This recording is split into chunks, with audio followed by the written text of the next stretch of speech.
ಈ ಸ್ಟೋರಿ ನೋಡಿದ್ರೆ ನಿಮಗೆ ಗೊತ್ತಾಗುತ್ತೆ ಯಾರು ಮಿರ್ಜಾ ಅಸಾದುಲ್ಲಾ ಬೇಗ್ ಖಾನ್ ಅಂತ. ನಿಮಗೆ ಒಂದು ಘಜಲ್ ಕೇಳಿಸ್ತೀವಿ, ಅದನ್ನ ಒಂದ್ಸಾರಿ ಕೇಳಿ. ಮತ್ ಪೂಛ್ ಕೆ ಕ್ಯಾ ಹಾಲ್ ಹೈ ಮೇರಾ ತೆರೆ ಪೀಛೆ.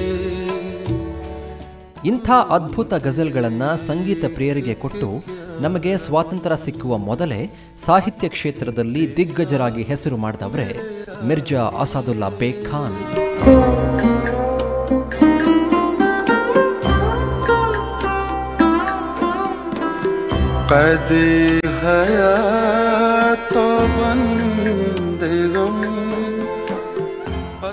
ಈ ಸಂಗೀತ ದಿಗ್ಗಜ ಮಿರ್ಜಾ ಅಸಾದುಲ್ಲಾ ಬೇಗ್ ಖಾನ್ ಇವತ್ತು ಮಿರ್ಜಾ ಗಾಲಿಬ್ ಅಂತ ನಮಗೆಲ್ಲ ಚಿರಪರಿಚಿತ. ಮಿರ್ಜಾ ಗಾಲಿಬ್ ಮೊಘಲ ಕಾಲದ ಉರ್ದು ಮತ್ತು ಪರ್ಷಿಯನ್ ಸಾಹಿತ್ಯದ ಶಬ್ದ ಮಾಂತ್ರಿಕ.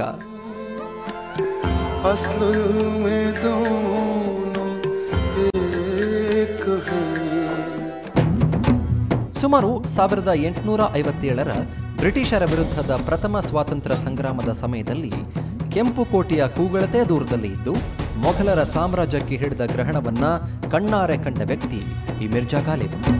ಆಶ್ಚರ್ಯ ಅಂದ್ರೆ ನರಕಯಾತನೆ ಸಮಯದಲ್ಲಿ ಕೂಡ ಜೀವನದ ಉತ್ಸಾಹವನ್ನು ಉಳಿಸಿಕೊಂಡು ಉತ್ಕೃಷ್ಟ ಸಾಹಿತ್ಯ ಕೃಷಿ ಮಾಡಿದ ಮಿರ್ಜಾ ಗಾಲಿಬ್ ಭಾರತೀಯ ಉಪಖಂಡದ ಸಾಹಿತ್ಯಿಕ ಕ್ಷೇತ್ರದಲ್ಲಿ ಮಾತ್ರ ಎಂದೆಂದಿಗೂ ಮಿನುಗುವ ನಕ್ಷತ್ರ. 1857 ಕ್ರಾಂತಿಯನ್ನು ಕಣ್ಣಾರೆ ಕಂಡಿದ್ದ ಗಾಲಿಬ್ ತನ್ನ ಕೊನೆಯ ದಿನಗಳನ್ನೇ ಇಲ್ಲಿ ಹವೇಲಿಯಲ್ಲಿ ಕಳೆದ. 1880ರಿಂದ 1889ರವರೆಗೂ ಈ ಮನೆಯಲ್ಲಿದ್ದ ಅವನ ಪತ್ರಗಳನ್ನು ಇಲ್ಲಿ ಓದಿಬಿಟ್ರೆ ಆಗಿನ ಕಾಲ ಹೆಂಗಿತ್ತು ಅಂತ ಗೊತ್ತಾಗತ್ತೆ. ಅವಾಗ ರಾಜ ಇರಲಿಲ್ಲ, ಅರಮನೆ ಇರಲಿಲ್ಲ, ದಿಲ್ಲಿಯಲ್ಲಿ ಜನರೇ ಇರಲಿಲ್ಲ ಅಂತ ಅವನು ಬರೀತಾನೆ. ಅಂಥ ಕಷ್ಟ ಕಾಲದಲ್ಲಿದ್ದು ಕೂಡ ಅವನು ತನ್ನ ಸಾಹಿತ್ಯ ಕೃಷಿಯನ್ನು ಮಾಡಿದ. ಅದು ಅವನ ಧೈರ್ಯವನ್ನು ಮೆಚ್ಚಬೇಕಾಗತ್ತೆ. ಮಿರ್ಜಾ ಗಾಲಿಬ್ ಪುರಾನೆ ದೆಹಲಿಯ ಬಲಿಮಾರ್ನಾ ಎಂಬ ಪ್ರದೇಶದಲ್ಲಿ ತಮ್ಮ ಪತ್ನಿ ಉಮ್ರಾವ್ ಜಾನ್ ಜೊತೆ ವಾಸ ಮಾಡ್ತಾ ಇದ್ರು. ಮೊಘಲ ಸಾಮ್ರಾಜ್ಯದ ಕೊನೆಯ ಬಾದ್ಶಾ ಬಹದ್ದೂರ್ ಶಾ ಜಫರ್ ಇವರಿಗೆ ಅತ್ಯಂತ ಆಪ್ತರು. ಬಾದ್ಶಾಹನ ಆತ್ಮೀಯ ಮಿತ್ರರಾಗಿದ್ರೂ ಕೂಡ ಮಿರ್ಜಾ ಗಾಲಿಬ್ ಮಾತ್ರ ಗೆಳತನವನ್ನ ಎಂದಿಗೂ ಸ್ವಾರ್ಥಕ್ಕೆ ಬಳಸಿಕೊಳ್ಳಿಲ್ಲ. ಸಾಹಿತ್ಯದ ದಿಗ್ಗಜನಾಗಿದ್ರೂ ಅವರ ಜೀವನದ ಕೊನೆ ಕ್ಷಣದವರೆಗೂ ಸಾಮಾನ್ಯರಾಗಿ ಬಾಳಿದ್ರು. ಮಿರ್ಜಾ ಗಾಲಿಬ್ ಅವರ ಹವೇಲಿಯನ್ನ ಈಗ ದೆಹಲಿ ಸರ್ಕಾರ ಅವರ ನೆನಪಿಗೋಸ್ಕರ ಮ್ಯೂಸಿಯಂ ಅನ್ನಾಗಿ ಮಾಡಿದೆ. ಕೆಂಪುಕೋಟೆಯಿಂದ ಇಕ್ಕಟ್ಟಾದ ರಸ್ತೆಗಳಲ್ಲಿ ನಡೆದುಕೊಂಡು ಹೋದರೆ ನಿಮಗೆ ಮಿರ್ಜಾ ಗಾಲಿಬ್ ಹವೇಲಿ ಸಿಗುತ್ತೆ. ಇವರ ಹೆಸರು ಫಕ್ರುದ್ದೀನ್ ಅಂತ. ಕಳೆದ 80 ವರ್ಷಗಳಿಂದ ಈ ಹವೇಲಿಯ ಮಾಲೀಕರಾಗಿದ್ರು. ಆದರೆ ಖ್ಯಾತ ಸಾಹಿತಿ ಗುಲ್ಜಾರ್ ಅವರ ಪ್ರಯತ್ನದಿಂದ ಈ ಮಿರ್ಜಾ ಗಾಲಿಬ್ ಹವೇಲಿಯನ್ನ ದೆಹಲಿ ಸರ್ಕಾರ ಫಕ್ರುದ್ದೀನ್ ಅವರಿಂದ ಪಡೆದುಕೊಂಡು ಇದೀಗ ಮ್ಯೂಸಿಯಂ ಅನ್ನಾಗಿ ಮಾಡಿದೆ.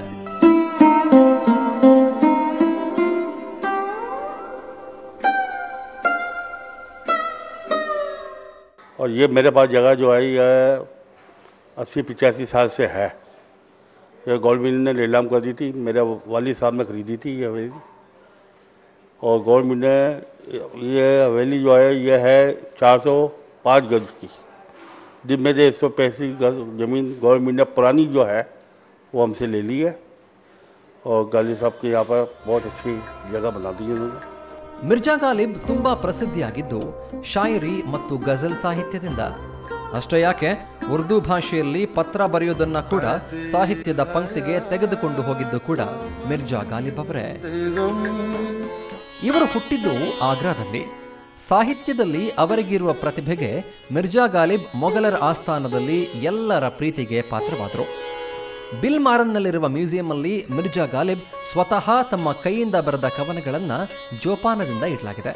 ಅಲ್ಲದೆ ಅವರು ಧರಿಸ್ತಾ ಇದ್ದ ಬಟ್ಟೆ, ಅವರ ಮನೆಯ ಪಾತ್ರೆ ಹಾಗೂ ಇತರ ಪರಿಕರಗಳನ್ನು ಕೂಡ ಈ ಮ್ಯೂಸಿಯಂ ಅಲ್ಲಿ ನೋಡಬಹುದು.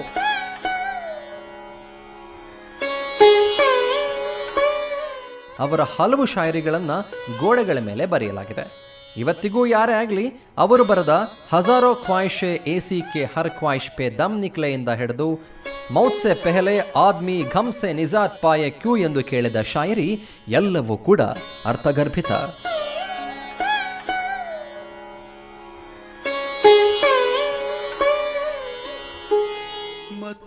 ಮಿರ್ಜಾ ಗಾಲಿಬ್ ಸಾಹಿತ್ಯ ಓದಿದ ಇಂಗ್ಲಿಷ್ನ ವಿಮರ್ಶಕನೊಬ್ಬ ಇವರೇನಾದರೂ ಇಂಗ್ಲಿಷಲ್ಲೇ ಬರೆದಿದ್ರೆ ಇಡೀ ವಿಶ್ವಕ್ಕೆ ಪ್ರಸಿದ್ಧಿ ಆಗ್ತಾ ಇದ್ರು ಅಂತ ಹೇಳಿದ್ರಂತೆ.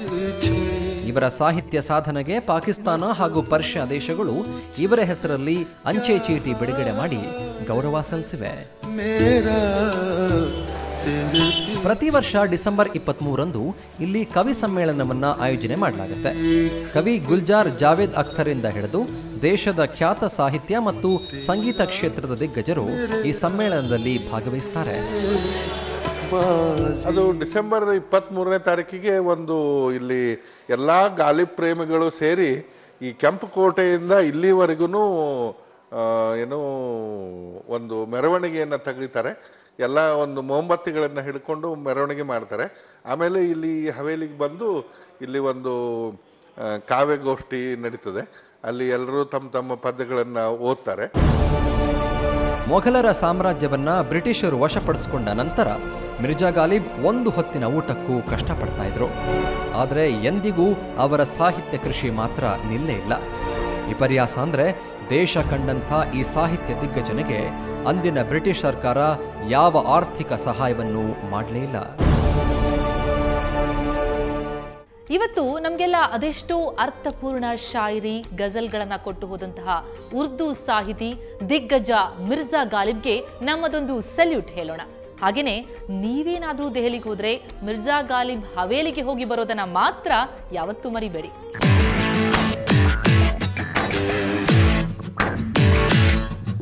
ದೆಹಲಿಯ 2 ಸ್ಥಳಗಳು ಪವರ್ಫುಲ್ ಬಾಬೂಸ್ಗಳಾಗಲು ಕೋಚಿಂಗ್ ಕೊಡೋಕೆ ಸಖತ್ ಫೇಮಸ್.